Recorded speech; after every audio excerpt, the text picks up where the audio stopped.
Ketidakpastian sikap Erlangga jelang Pilpres 2024 dan semakin merosotnya elektabilitas Partai Golkar membuat tokoh politisi senior turun gunung dan mendesak agar segera menggelar Munaslup. Dewan Pakar Golkar mengeluarkan rekomendasi yang salah satunya mendorong agar Golkar segera membentuk poros baru. Apakah rekomendasi Dewan Pakar ini sesungguhnya memiliki tujuan lain yang diduga adalah melengsarkan Erlangga dari kursi kepemimpinan Partai Beringin ini? Untuk membahasnya lebih lanjut, kita telah terhubung dengan politisi senior Partai Golkar Zainal Bintang. Pak Zainal, selamat siang. Selamat siang, Mas. Apa kabar? Kabar baik, terima kasih atas waktunya Pak Zainal. Pak Zainal, apakah diakui sebetulnya 3 rekomendasi yang dikeluarkan Dewan Pakar ini tujuan sesungguhnya dibaliknya adalah untuk melengsarkan Erlangga Hartarto? Kalau saya baca begini, saya kemarin sengaja menghadiri rapat yang dipimpin Saudara Lawrence karena saya ingin bertemu dengan Saudara Ridwan Hisam, anggota Dewan Pakar yang mengeluarkan statement yang menghebohkan itu. Nah, tentu sebagai background wartawan, saya mau tahu ketemu dengan sumber berita yang asli. Di samping saya sebagai kader Golkar sudah 50 tahun, selalu berdoa Golkar jangan sampai anjlok. Nah, dari penjelasan Pak Ridwan Hisam, memang tidak ada bahasa keputusan Dewan Pakar pada rapat ke-8 itu di rumah Pak Agung Laksono, tidak ada kata-kata munaslup. Tidak ada. Yang ada 3 rekomendasi yang apabila 3 rekomendasi itu tidak menghasilkan apa-apa, barulah dicari jalan keluar. Nah, karena yang sudah berlaku sekarang Pak Erlangga adalah calon presiden dan punya mandat penuh keputusan musyawarah nasional, maka kalau terjadi perubahan, maka perubahan pun harus menggunakan pintu masuknya adalah Munas. Karena Munasnya tidak sesuai agenda, lebih cepat namanya Munaslup. Ya, kata-kata Munaslup itulah yang diterjemahkan mungkin agak angker atau apa gitu. Jadi tidak ada, saya menjamin sudah ngecek tidak ada kata-kata Munaslup di rekomendasi Dewan Pakar.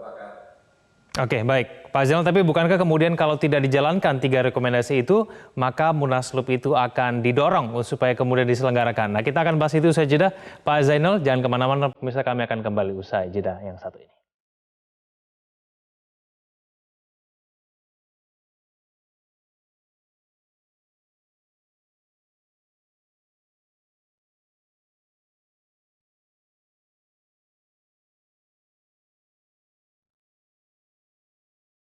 Belum bersama kami di Metro Siang, masih bersama dengan saya politisi senior Partai Golkar Zainal Bintang. Pak Zainal, bukankah kemudian kemarin dikatakan dengan jelas apabila kemudian 3 rekomendasi ini tidak dijalankan, maka kemudian diartikan bahwa Partai Golkar tidak mengikuti hasil Munas di tahun 2019.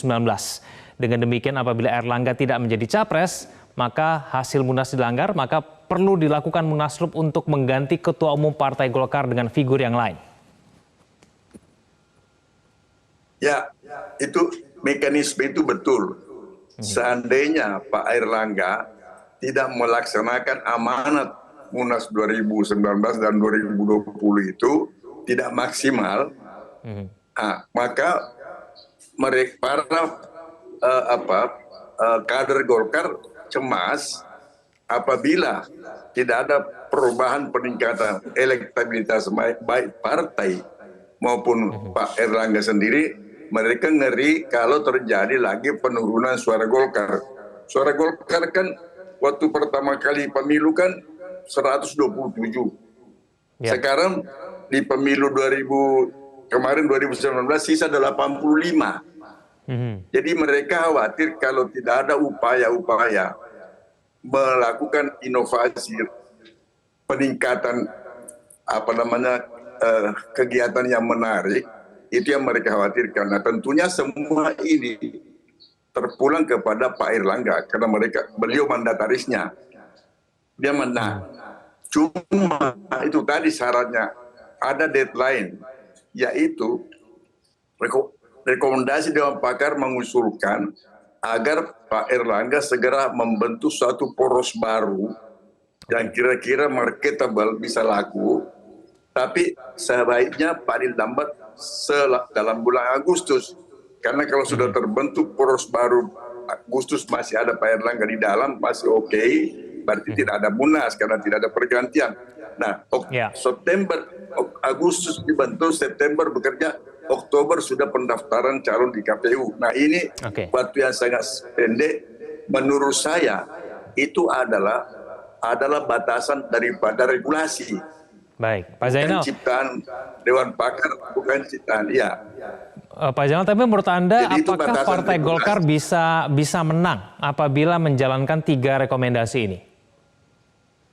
Nah, ya tentu tidak ada jaminan menang, tapi melihat faktanya bahwa dengan format yang ada sekarang, seperti Anda tadi laporkan kepada publik, tidak ada kemajuan. Elektabilitas menurut saudara Muftadi tadi, bahkan pribadi Pak Erlangga secara individu, itu 1%, bahkan di bawah 1%.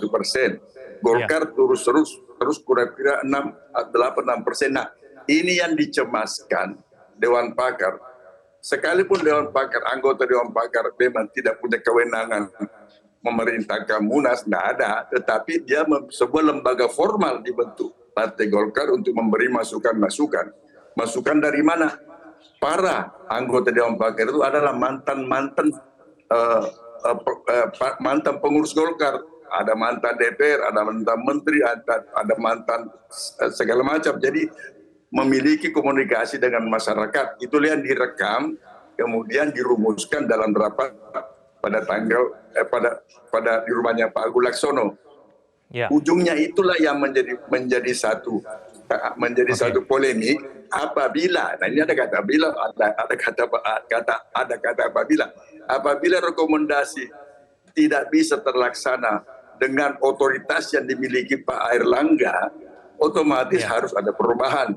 Nah, perubahan ini apapun namanya berarti mengganti keputusan hasil munas. Nah, hasil munas kalau mau diganti kembali lagi, saya ulang lagi, pintu masuknya adalah munaslup, lebih percepat. Jadi sekali lagi kata munaslup itu belakangan lah, paling akhir yang dipersoalkan menurut saya. Kecemasan teman-teman Dewan Pakar, karena saya juga mantan anggota Dewan Pakar, saya sekarang dianggap sebagai di luar pagar, tapi saya Golkar luar dalam. Tetap berharap, berdoa dari jauh, mudah-mudahan kreativitas Pak Erlangga bisa berhasil mengangkat Golkar dan dirinya menjadi calon presiden atau wakil presiden. Karena apa, Mas? Sejak reformasi, Golkar hanya pernah sekali saja memiliki wapres, namanya Pak Yusuf Kalla. Ya. Pak Yusuf Kalla pun ketika terpilih pemilu 2004 tidak mendaftar di KPU atas nama Demokrat. Dia tidak atas nama Golkar, atas nama Demokrat. Waktu itu yang maju dari Golkar Pak Wiranto berpasangan dengan Salahuddin Wahid. Oke. Nah, baik. kalah. Baik, Pak Zainal Bintang, terima kasih. Terima kasih telah bergabung bersama kami di Metro Siang, Pak Zainal. Selamat siang.